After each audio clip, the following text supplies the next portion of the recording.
Hey everybody, welcome back to the channel. So this is Spectating Diamond Lobbies Part 2. I appreciate all the support in the first episode. Honestly, I'm really surprised. Well, I guess we did provide a lot of tips, but I really appreciate the support in the first episode. You gotta leave a like on this one.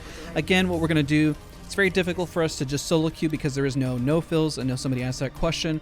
So we're going to play with the squad, at least give some tips at the very start, and then what we're going to do is hopefully we get eliminated early on, and then I can talk about spectating the rest of the lobby. No matter what, it's going to be a win. This is one of my alt accounts, already hit Masters on the main, and we're just here to vibe and educate as much as possible, so let's get into it. Now, the interesting part about when I'm recording this is towards the end of the season. Towards the end of the season, a lot of individuals start to play a little bit differently. They start to play as if there's $1 million on the line. And because they play like there's $1 million on the line, they either will push you aggressively so they get points, or they'll camp and wait till the final zone as if there is, again, ALGS going to land Sweden $1 million on the line. So let's see how this plays out. We got, looks like one team here. Remember the biggest tip and rule: get loot, get in, get out very quickly. Don't dilly-dally, don't wait for anybody else. If we happen to get eliminated, we get eliminated. If not, well, it is what it is. We're playing Watson. If I push in and I lose, then it is what it is. Not really stressing about it. What we're going to do is we're going to run the beam rifle. It's very great for rank because it's annoying from a distance. We're just going to be that Watson, if you know what I mean. We'll be that Watson, so it'll be a lot of fun. I'll wait for my teammates to push. Looks like somebody's running over. I'm going to try to flank over here. Maybe they'll flank me in the back and shoot. Looks like somebody's running up. Let's take a look. I'll fence my back real quick. Oh, they decided to push in. See if I get knocked here. My teammates are up above. This Octane is a little bit lost. Let's super zipline jump up here. Go for positioning. Let's do the same. Looks like one of them got knocked, unfortunately. We'll come right back down here. Go for the 1v1. There was a trade. Teammates are... We can't push pretty early on. And I'm not necessarily upset. I'm going to protect my buddy as much as possible here with the revive shield. He's got a 1v2, unfortunately. He should not go for the res. That is a good nade. It's going to get hit pretty hard by it. This Horizon 100% going to get eliminated. So the biggest thing and the biggest focus here is making sure that you're ready to fight right off rip. I did some damage. I won my one, and sometimes your teammates just don't win their ones, which is perfectly fine. That's not a big deal. But remember, if you're pushing this early, the downside, and this is what happens later on in the season, is that teammates will start to panic and just push everything because they're scared about KP. Don't stress. Don't throw your games that early. Play patiently, play towards the end, play smart. Don't necessarily need to push everything if there's 4 or 5 teams in the area unless you're 100% sure that you can mop it up. That team that ran up on us definitely was not secure in what they were going to do, and they ended up being the team that also got eliminated pretty early on. I definitely played a little too aggressively. Want to point that out. I did have my loot. I was pretty confident. Also, I need my teammates to kind of either back me up or kind of using a little bit of too much movement, but it is what it is. So what this team should be focusing on is healing up as fast as possible and going for the reset. It took a minute for the Wraith to heal up, and this person did get a broken armor. Now, there's another tip I can provide to you. The downside of getting a broken armor and healing it up like this is that if they got shot right now and they got thirded, one person is pretty much at half HP in the fight, which... Think about that damage. Are you a person who can deal a lot of damage? If the answer is no, then perhaps going for that armor might be a benefit, but also take a look at your resources. Sometimes wasting that resources when you know you can do that damage later is not a cost. It's not a loss, so don't stress too much about that. The zone is pretty close, and they are making a lot of noise, but they knew that they were one of the last teams, so it's perfectly fine. One person... the worst thing that I always see happen with squads like this, it's good to hug close. Don't run into a little container here, all 3 of you guys by yourselves, because it's really hard to get out if you get thirded. So they do see a fight over here.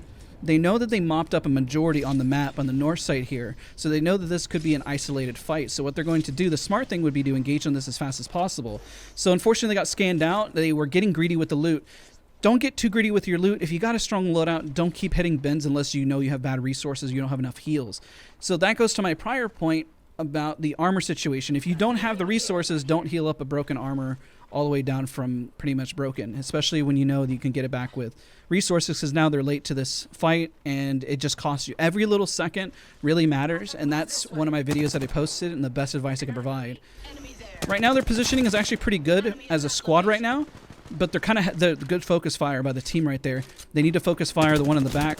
Almost got him. Now they need to push. If the Ashe has her ultimate, which there it is, she needs to use it. So very smart on this Ashe to be able to push right in and get an angle.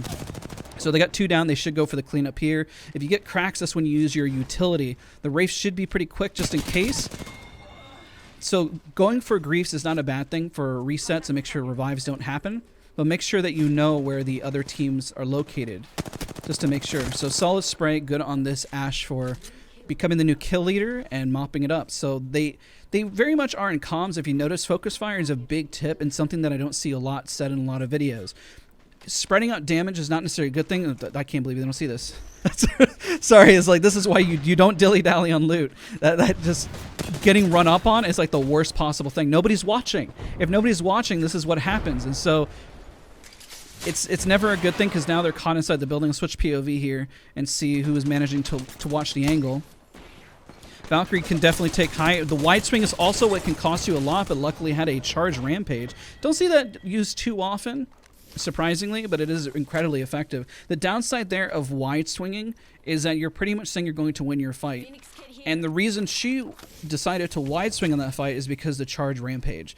I mean, if I had a charge rampage, I mean, heck, I guess I would pretty much wide swing too out of sheer confidence. So remember to reset, heal up as fast as possible. Somebody needs to be at least watching for the third party. It's always good to have some utility to get out. And that's probably the best tips I can provide. Just make sure you get the things that you actually need and stop wasting so much time in the boxes so that you can rotate and get out. And also encourage your teammate to kind of go a little faster if you're just watching for them. It kind of subconsciously sends like, hey, you're slow, speed up a little bit. But when you window shop, and we see this happening a lot with the Ashe, if you window shop too much, you're not really watching. And I feel like the things that you're looking for, you might not actually really need. Unless you're just not confident with your current loadout, but always kind of have in the back of your mind what loadout that you want so you can rotate and move really, really quickly. So right now they're having the rotation. There's only half the lobby left, so very strong on them. There's not a whole lot of damage. They've only dealt 372 damage with 4 kills. This happens early on. So if people ask, how do they, this is interesting. Let's see if they take height here. In tournament landing a 2K, 4K badge or whatever, see what they pull out here. Some strong damage. Got to watch out for the Arc Star. They're about to level up the armor. The ult is countering here. So it's good. The downside of going too far in is that now they're separate. You want to stay near your teammates and try not to give away the positioning. Like, give you ult is there to give away, to push you out of positioning. Don't let it separate you too much, which is the point of why somebody wouldn't throw one to begin with. So the tip I was going to provide in terms of 2K and 4K badges is that early on in early fights, everyone has lesser armors like whites and blues. The 4K badges come as you get into longer encounters and people reset. So people don't really know that tip. It kind of surprises me often. Now the downside here is that one person's on bottom and 2 people are up top. I get that for the push, but the downside is that there's no cracks yet. So we have ourselves a very spread thin fight. What your goal is for either of these squads, whichever one you're looking at here, is you want to make sure you capture one out of position. And right now, technically they do, right in front. Technically they need to push forward, especially if they do the damage, which unfortunately they're not. They know one is all the way in the far left. So essentially if they shove the person on the right, and then you see this with really good, competent squads, not saying that this one's not, is that you will see them coordinately push a individual. And right now, I don't know why they're kind of not going for that push, because I 100% would, knowing that they're caught out of position. But they definitely seem to be a little scared and perhaps just wanting to hunker down and hold for positioning. Another tip to provide is thinking about what happens at various angles and scenarios. So those are some of the quick thoughts here. This fight is lasting way too long. So surprisingly, from all the resources that they have, that they're not able to make a play, which is not a bad thing. And so the Wraith going for a port here is interesting, considering she's putting it in between. So now, because they still have zone, so the port, okay, yes, you can isolate the Gibraltar who's over here, but she should be healing. There was a hesitant on the heal that if the Gibraltar decided to drop down, they pretty much had a pretty strong fight. They are playing a little out in the open, so a big common mistake is make sure to play as much geometry as possible. Even if you have confidence with a charged up rampage, you don't want to get caught out of position. So keeping aware of where teams are at is going to be most of the time everyone's greatest weakness. So this team, it doesn't surprise me that this happened. They had the jump on him, but believe it or not, even though they were coordinated, it definitely is a head scratcher on why they didn't isolate any one of the other team members from before. So at least a solid play. They almost clutched it out, but the port from the Wraith set herself right in between the 2 on the right and the 1 on the left. So it's just kind of a strange strange decision, but just remember, if anybody's watching this, you have to isolate. If you got a 3v2 and one person's from a distance, unless the caveat, unless that person from the distance is laying down a lot of troublesome firepower, if you move, and we'll say like if they're over here on this left, but you have geometry that is able to block you like this wall, then you're pretty much in the clear, and they would have to give up positioning to push onto you. So now this team, from the team from earlier, this is what essentially what happens is that now they have the power position. They pretty much have all the power in their hands, and they can kind of control this round at their own pacing. They have KP. So another tip I can always provide, and talk about this a lot in the guides, is that if you have KP, there's no reason to go shove another team, because essentially you cap out currently around, you know, a good mark around, if you got first, second, or third, you know, having 6 KP at second place is going to be max you out. First place 5, third place is 7, and so forth. Otherwise, you're just getting a little bit too greedy. But if you're feeling confident and you're really feeling the team, just go for it. And if you have the position, you have the opportunity. So this team knows that there's nobody really in the back. So they have the opportunity to make a play here, make a push, to see what they see from a distance. This is why poke damage is so essential. Another little tip I can provide is when you're running right behind somebody, this happens a lot. Try not to be right on top of them, but enough to where you're able to shoot at a different angle so you don't shoot each other in the back. There's one thing that randoms will do. It's called puppy dogging, where it's like they just follow you around like a lost puppy. Don't worry about following somebody to the T. Kind of hold your anchor and play your positioning to where you feel confident on your push. So this is definitely a decent play. Not sure why they're looting mid-fight, especially when there's a lot of fire there. So don't loot mid-fight, even if there's going to be better loot in there. The only reason I thought they were going there was from armor swap, but they didn't lose enough damage on that. Honestly, they could have did a little bit more damage to the point where they might have caught one out before they dropped. So don't get distracted by candy on the ground. Just don't do it. Bold play. If they were about to get thirded, this would be a very risky play. But they're definitely using the bubble to their advantage and they get the cleanup, but they should definitely take height and start watching, because now they went from a height position to a low ground position, and literally any moment somebody could lay down fire. So risky play, definitely a decision on their part. Nothing wrong with that. I've definitely done it. It's like, hey, let's just full send it. And if you're feeling confident with a squad, then by all means do it. Just know the repercussions of doing something like that. And don't, there we go. Like we mentioned, don't get upset if something does happen. I think that happens to be a rat. And luckily, the Pathfinder here is still pretty strong and playing pretty confidently. So I guess it's not a rat. The best thing they can do in this scenario is either hunker down and wait towards the bottom or go for a rotation as fast as possible.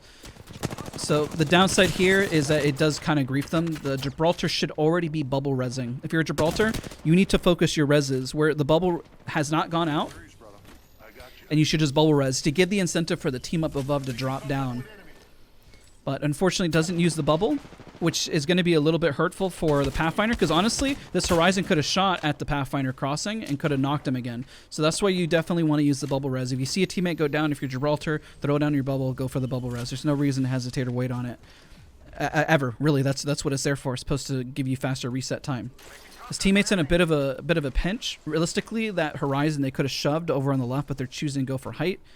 Kind of a bold choice, but if they get it, at least they have height position.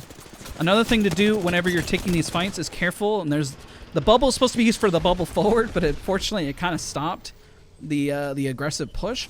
Use the bubble to bubble forward and tell your teammates whenever you're bubbling forward, because otherwise you end up in a scenario like that. And I know, trust me, that your teammates are not always with you on comms, so that can be very frustrating. But if you're the Gibraltar bubbling forward, you better have a shotgun in your hand or something close range, so then you can, that's the strength of Gibraltar, especially when it comes to a bubble. Otherwise you run into that frustrating fight. They have 38 seconds. They're getting, this team gets really greedy with loot quite often. I'm noticing that as a theme today. It seems like everyone's getting greedy with loot. But also when you wide swing, make sure that you have geometry, you're really close by, so you're just not wide swinging right out in the open. Otherwise you end up with that Wraith, because honestly that Wraith got really lucky. Really lucky. Honestly, she should have been put down in the dirt if the other person was focusing fire, saying, hey, this Wraith is right in front of me. So a lot of tips, a lot of information. There's so much to learn from every single one of these rounds. It's always educational. It reminds me too. It reminds me of so many tips and things that you can do, especially in ranked. they're just taking really long on the rotation. This team honestly could win. It seems like they're very well coordinated. I feel like their downfall is going to be rotating a little late. They do not have a Valkyrie, but they do have a Gibraltar for the bubble. But it seems like the Gibraltar is a little hesitant on the drops, unfortunately. That's just something that comes with time, especially if you play Gibraltar. If you're a Gibraltar main out there, know that you're literally the rock of your team. Throw down those bubbles to push forward when there's damage, and also use them to hard reset as fast as humanly possible, especially if somebody goes down. Don't hesitate. Every second you wait, well, there's a second that somebody's not getting to full health to go push back again. Let's take a look at the Gibraltar POV, and let's see what they do. Okay, so we're going to jump cut here just because the team started playing a lot more patiently. And this happens in the lobby, especially in Diamond consistently, where teams no longer want to fight because the zone is really small. They do see a team on the north side, though. If I was in this scenario, I'd want this team out on the north side as fast as possible, but unfortunately the Pathfinder did take a lot of damage, which stops some of the pushing. The Gibraltar definitely has an angle here and can definitely move forward, but would definitely, again, leave a like if you definitely are going to leave a like. But you have to be mindful when you push forward. Otherwise you'll end up making a mistake and getting caught out. This Gibraltar, though, could push forward to do a lot of damage. Kraber's always a great opener. I've heard rumors about the Kraber getting potentially nerfed. We'll have to see when the season launches. So what you see there is, this happens a lot with Gibraltars. Don't get too antsy with your bubbles unless you're going for the revive. That's 100% going to be a bubble forward push, but the Gibraltar's already hesitating. If you do this amount of damage, you need to be pushing forward and bubbling. You need to bubble right on that door. And I have a guide actually in the description down below, but you need to bubble forward right here and just shove it. And if you don't, that's your wasting time. The bubble came out late, but Gibraltar bubble forwards are so powerful. So strong. This team has a really strong position. They have a Kraber in play. They have some pretty solid positioning. Very good damage there. Honestly, instead of holding the same door, teams need to kind of fan out, hold different angles. And the biggest flaw of this team is that when people are looting, I feel like individuals forget to go check for their teammates. If I know my teammates are looting, I will pause and I'll stop looting and check what my, cover for my teammates, and pretty much call if there's something that's going on. This team could very well win. There's already teams fighting in front, top 4, only a few more squads remaining. They definitely have the resources. Gibraltar should definitely syringe up. He's wearing gold, so should not be any lack of reason to top off. That 1 HP can make the difference between clutching out a fight and not. Very patient by the Gibraltar. Should definitely move forward on this by the Wraith by popping a port. I don't think we're going to get a port, though. A port would be very nice because they can go and see if they can clean up and back up if they need to. Come on, Wraith. Port for us. So then you can get in and out. The Gibraltar's doing so much damage. Go nade. Go. There's the nade. Port in. Port in. Port on the roof. Port on the roof. Do it. I believe in you, Wraith. I don't think we're getting a port. That feels bad. But that's like the perfect time because then you can go back to your power position if you need to. So I think they're pretty much going to let that team reset for free. I would be so sad letting that team reset like that. Looks like they found a rat. And there's a cleanup there. They still have the opportunity to win. This team has every opportunity to win. Gold bag should go on the Gibraltar. Tips and advice for everybody watching this YouTube video. Put the gold bag on the Gibraltar and put it on the lifeline. Anybody who's going to be your reset legend. So this person's looting while the other person's pushing. There's definitely a separation between teammates there. They could have shoved the roof. Luckily, they didn't. And now they have a potential. This is where another port could be useful. If they get a crack here, should port. Looks like they don't care about that. The Wraith is just going in without her teammates. So the port should be to get teammates in and get them out. But unfortunately, it doesn't look like she's using the utility that way. So if you're a Wraith main, the ports are to get your team in and out of an encounter. If you're playing Wraith, even though what you can do right now is set the port. Like if you're in a spot here, Gibraltar, Knockwind, port somewhere, you got or phase, and then that works too. You can phase as well. I mean, go back. I'd love when Wraiths play so aggressively and create ports to create openings. Because even if things go bad, they have a gold bag. So imagine if you go in immediately, and then let's say that you both get knocked as you take the port in and try to make a play, is that if you take the port back, throw a bubble down, and then bubble res, you still have a massive advantage in reset. And most teams, if you throw a nade on the ground, will not push. This team on the other side is making a very aggressive play by pushing in, but the Wraith has decided to full send down below. The downside of dropping off of height like that is it's incredibly punishing. So it looks like they're going to let them reset for free, which is pretty crazy. I don't know. I guess I'm a loss for words. They had that. I mean, the Wraith made an opening, so the other two should have kicked the door down and just kind of shoved it. I mean, if they're going to bubble, they pretty much gave them an isolate to make sure they're not going to get third-partied. They have zone, so if they play building, hopefully they'll get shot from the other team, so that's definitely a decision to make as well. If you're going to play defensive, if you're going to play this defensively, you might as well run a Caustic or something. You'll get way more bang for your buck than running Pathfinder. Because Pathfinder is supposed to be used for getting an off angle. He could have grappled outside of the building, jumped around, and made like a really bold play. It would have been a bold play, but it would have been a 3v2 scenario. But they've decided to kind of hunker down. Which, again, it's respectable because you want to play patiently so you don't get thirded. And at this point, it's very likely you'll get thirded. If you look at the zone, they definitely have zone in their favor. So that's a very big plus, having zone in your favor this way. So if they have it, they might as well just hold it as long as possible. But do not drop even if they get a knock. Because if they played the waiting game this long, you know, you commit to the waiting game. Don't dilly-dally between the two. I can't tell you guys in the comments as much. Don't say, okay, I'm going to play aggressively than not. And if you play with randoms, it gets very confusing because you don't know. You're instantly changing up the play style. So the downside of this Pat was about to say, he's going to get shot from a different angle, and it already happened. I was literally about to say is that that's the downside for playing this angle and playing that aggressively. All they got to do is wait. They just got to watch various angles. The Pathfinders, it looks like he's watching both of them inside the building, which is fine. And they just got to wait. The team underneath should get griefed, and then they should be able to bubble forward and make a play and make a push. But they got to avoid getting cracked like that. That's crazy. Watch those nades. So this is definitely... They should win this. I have no doubts that this team will... They should win.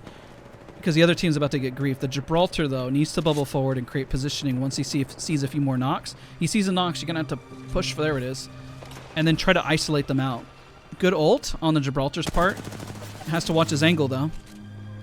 This other one's going to push him. He needs his teammates to also try to cover. They're very split. They're very, very split. So now they're just pretty much going for 1v1v1s. And they should still win, though, even though it's a little messy. But they should have the huge advantage here. So this should go to this team. They just had the zone in their favor. And I have no idea. There he is. That's the last one. So this is a 3v1. This kind of wraps up that round. So let me know in the comments down below what you thought as well. Just from spectating the round, what tips would you give to anybody else? And we're going to go into a second round here in just a moment. Okay, ladies and gentlemen, this is going to be round 2. Looks like I got a 2-stack here. Either this round will be absolutely insane and nutty, or hopefully I don't want to like grief anybody's RP, but as I always say, I would like to spectate and try to give as many tips and advice as much as possible. So let's get into round 2. Let's see what happens. Let's see if they drop hot. If we get unlucky, it is what it is. But I'm very excited to try to provide as many tips and advice to you guys as possible. So let's get into it. Okay, since I'm the jump master, we landed here earlier. Well, let's see if we can land hot and see. Let's see how people are landing at the start of the season. Or the end of the season, excuse me. The start of the season, people tend to play just as safe. But I'm kind of curious if we land this way, if individuals are going to play it aggressive and play really dumb and drop on each other. I really asserted dominance here, so I hope that they show a little respect. If not, well, I guess we'll get eliminated a little early. But nonetheless, we'll see how it plays out. Be very quick on your loot. It's always the best tip and advice. I'm near my teammates. There's loot over here, which is very nice. I'm going to ping the armors for them. Here we go. Got my mid-range. See they're located on this side. Try to be careful. Try to hold. Play patiently for my teammates. Oh, shoot. I was going to fence. Kind of made a little mistake there. 70 damage, not bad. Good intro damage. See if I can find an angle here. So my teammate wide swinged out. I'm going to cover for him. Fortunately, our Horizon took a lot of damage there. There's a crack. I wish I had a nade. They have a nade. They already threw in. Very nice. Cracked another. So what I'm trying to do is create an opening so I can wide swing out. One of our peeps got knocked. Cracked another. See if I can go back and just go for an armor swap here and then push back in. We might get thirded here in the second. This is very unfortunate. I mean, we're making plays, but I think we're unfortunately going to get eliminated any second now. There's another one flush. Another one cracked. We're just extremely low, and I don't know if we can clutch this out. It's going to be very close. Cracked another. My gosh. We were cracking left and right. How much damage did we do? That's just unfortunate. Hopefully my teammates... No. Oh, that sucks. It's just teammates weren't able to dish anything out. We were cracking left and right, and that's just the unfortunate part. I try to play to the best of my ability. We held out, and it just is what it is when that happens. I mean, you shouldn't get mad. I mean, if you played as well like that and you were dishing... They were honestly pretty low, besides once they got the armor swaps off of us. So this team seems to be playing pretty aggressively. What they can do is use a Loba ult afterwards for a nice little reset. But they definitely have... They're really struggling here, actually, now. They're playing aggressively, and now they have to worry about a third party, and so there's the res. What the Loba should do afterwards, the best tip and advice, is to drop down a Loba ult. The team's already heard you shoot, so drop down that ult if you haven't. Where's the Loba ult? I know it's up. It should be up right around. I used to main Loba at one point, so I know the timer. So just drop down that ult as fast as possible for your teammates. Most Lobas make the mistake. If you've already taken shots, there's no reason to hold off on the ult. Just give your teammates as much ability to loot so you guys can push in right after. It's like one of the smartest decisions. So pretty solid aim from this group as a whole. How much damage do we do? 400. I still did more than most of the... That's amazing. That's awesome. But hey, listen. If you have a good round, cherish the fact that you had a good round. Even if you get eliminated, don't ever feel bad that you got eliminated off the drop. Especially if you did a lot of damage. And don't get mad. Biggest tip, do not get mad at your teammates. Don't do it. It doesn't make any sense to do so. Some people are still learning. You don't know their situation. Maybe they just had a bad luck game. Sometimes, I mean, the first round you saw, I mean, it didn't necessarily have the best game ever. So it just kind of varies. Sometimes you just got to watch out for those things. So I heard the scan down below, and I'm surprised I swear I heard a Bloodhound scan in a corner. And I know the audio can be very scuffed in Apex Legends at times, so it's just one of those things you kind of have to pay attention to. So the way I managed to do so much damage is that you're pretty much waiting for the opponents to make as many mistakes as possible. So holding geometry is really, when I say like geometry, like walls, angles, and just kind of double peeking, as if this was Valorant or CSGO. I was talking with a really good friend today, was help coaching him. His name is Doom49, and he plays a lot of Valorant and CSGO. My biggest tip was, as you learn and get better at Apex Legends, don't forget the basics of what you learned from Valorant and CSGO. So if you're somebody who played a lot of ranked Valorant and CSGO, do not lose how you hold angles in your positioning. The only thing you need to focus on is movement, and that movement is only there to kind of highlight your ability to get into a fight and your ability to get out of a fight. So think of it that way. So the downside here is that they're playing pretty stretched away from each other, but the plus side is that they do have a Pathfinder that can kind of catch up to everyone. It's good to practice movement tech. Do it a lot more in pubs and ranked. You got to be a little careful because it can catch you out, especially if you wall bounce and then you look away. So just another little tip and advice. And like if you're earlier ranked, let's say silver, bronze, gold, then that's when you should be practicing your movement tech on everything, even if you fail it. If you can't do movement tech while you're at diamond, it's still okay. Just know that. Just spend a little time in the test range and practice it out. You shouldn't really be worried about movement in these lobbies. It just doesn't make any sense to. If you're focused on your movement and you're stressed about it and you're worried about it, I guess I'm going to be blunt. You're kind of doing it wrong. You should be focusing on your teammates' positioning angles. So I think he's a little worried because he's a little far up on his teammates.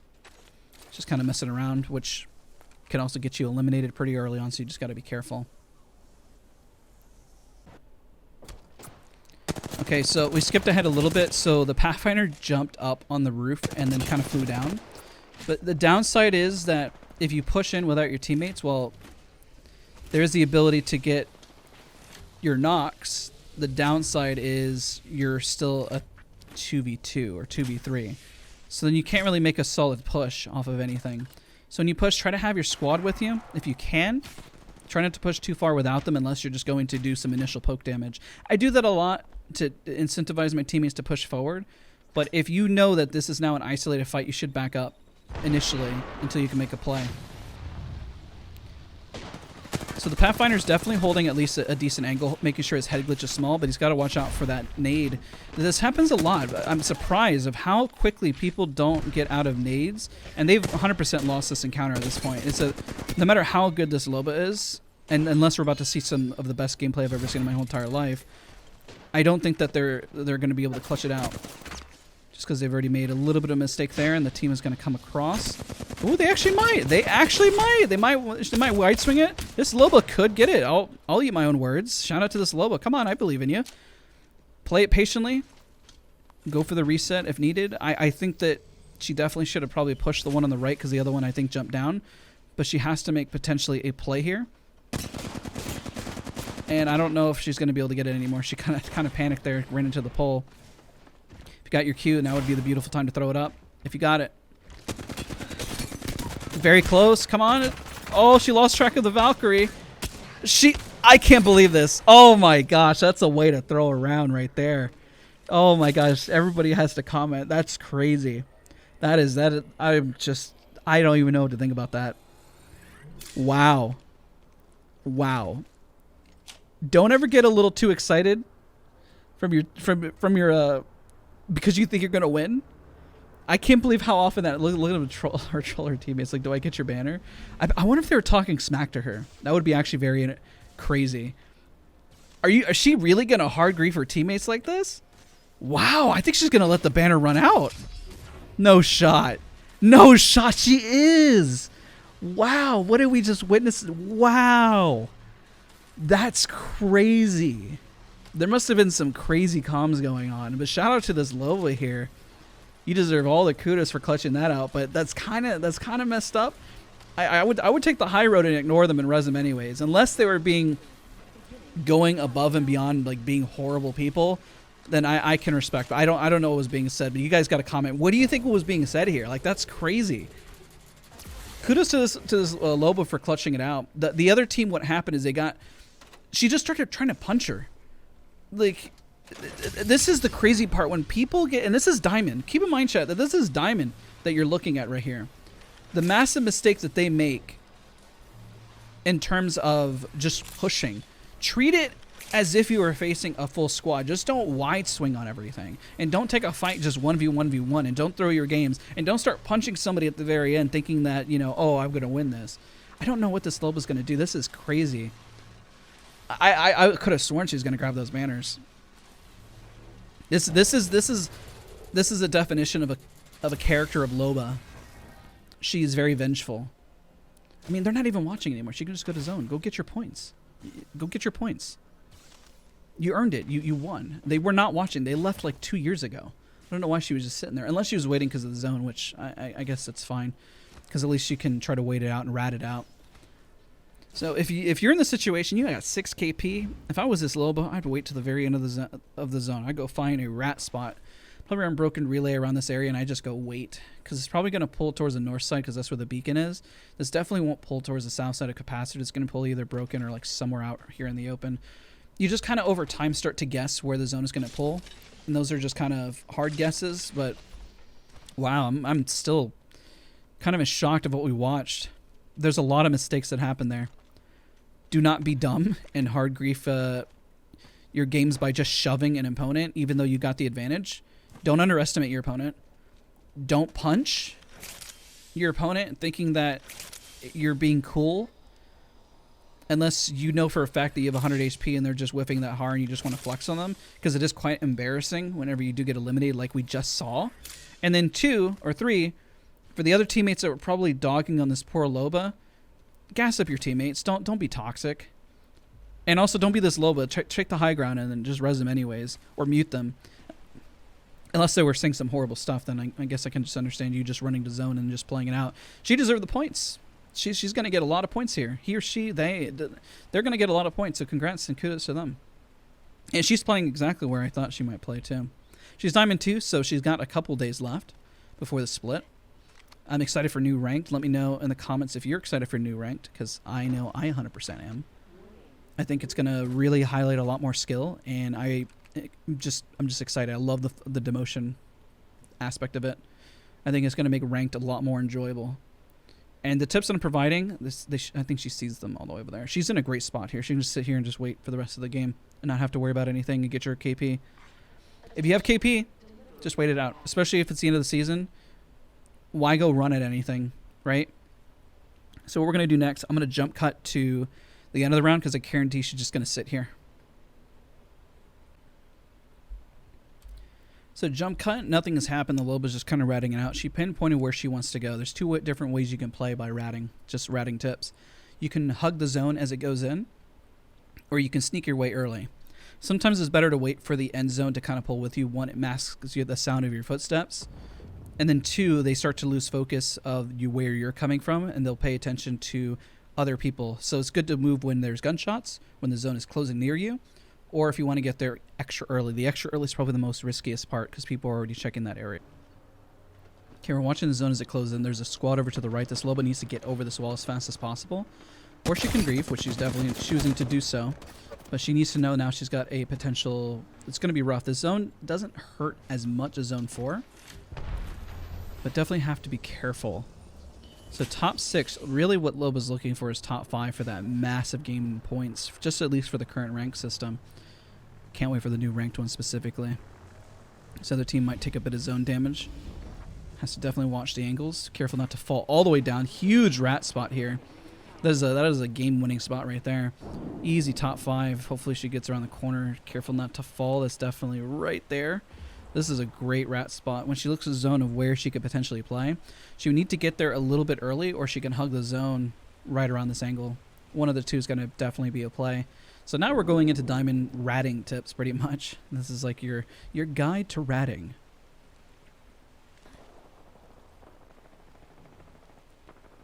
So I'm going to do a pickup cue here. We've been watching this Loba for quite a bit. She definitely needs to go to zone early. They've been fighting over in the right for like forever. I don't really know. That team has just been engaged for like 10 years of their whole lives. I'm not really sure. If I was engaged with a fight that long, I'd be panicking, especially if the zone is closing.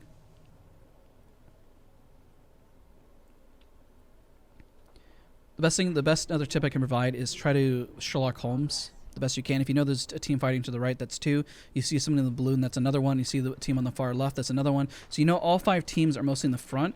So she's got a fantastic position here.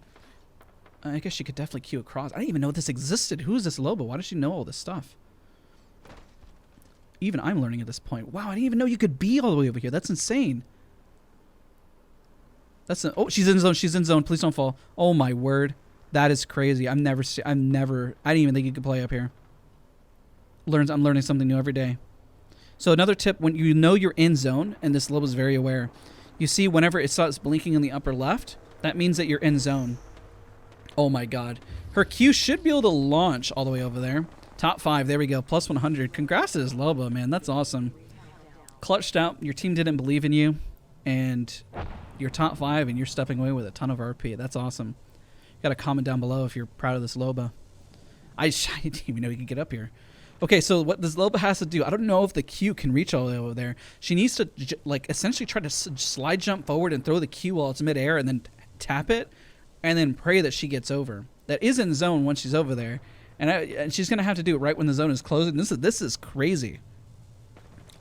This is probably the most entertaining diamond lobby I've ever watched. Oh, wow, that's so unfortunate. Don't get greedy. Do not shoot her. Don't do it. Don't do it, please. I know it's trigger discipline. Don't do it. Don't do it. No. Oh, God, I hope they didn't see that. Oh, man. Does she have a self-revive? No, she doesn't. Dude, you're getting so greedy. Oh, man, I'm dying. How does the other team doesn't even know you're there? This Ash is probably screaming, who is this Loba and why is she there? Wow. That's all I got to say. You've gotten greedy. She's exposed your position. You are so dead. You are dead. No way. No way you live this. You are dead, Loba. You are gone. Good try. It was... Oh, my God, that was crazy.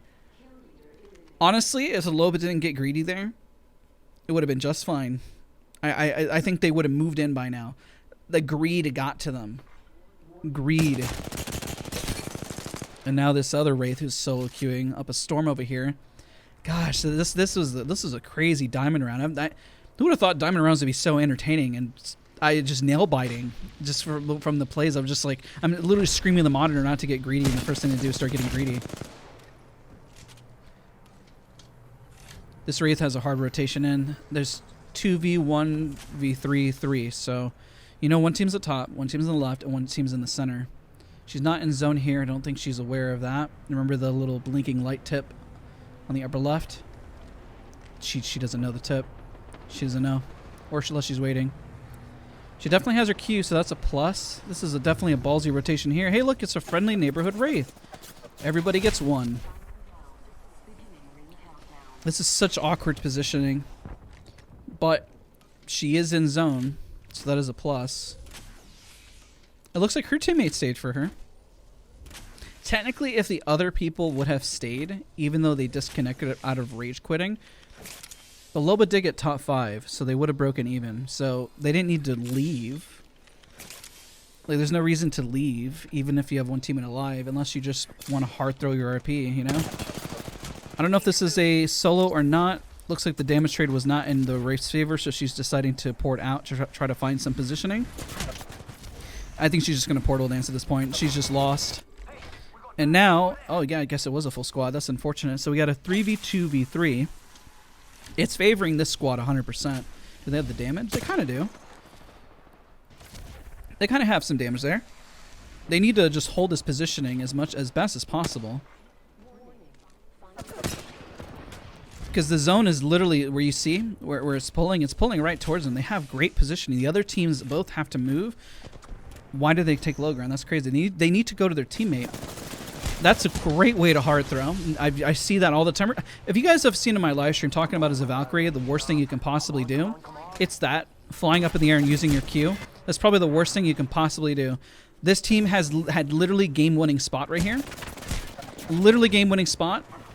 Because they didn't even have to move yet. They didn't even have to move. If you have an amazing spot, I mean, I guess they needed to move a little bit, but still. You see where it's pulling? Like, I mean, they had a really fantastic spot. Like, they just got a little too antsy. Now this team has the upper hand because the team up above has to move first. They have to move off that little spot. The Ashe needs to be very careful not to get a little too greedy and get one magged if that happens to happen. So they're just taking angles, which is really smart, and they're putting the pressure. There's the bubble, which means they do not have the bubble for later. So now all we got to do is just play it patiently. Don't get too greedy. Wait for the team that's about to zip over. They're about to throw their game and push over. That's unfortunate. They're taking so much zone damage. So much zone damage. If they just gated them out a bit better, they had to leave first.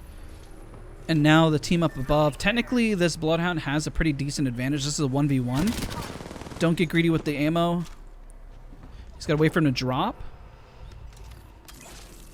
And then it's going to be a, don't get greedy, don't grief him, just fight the Gibraltar and you win.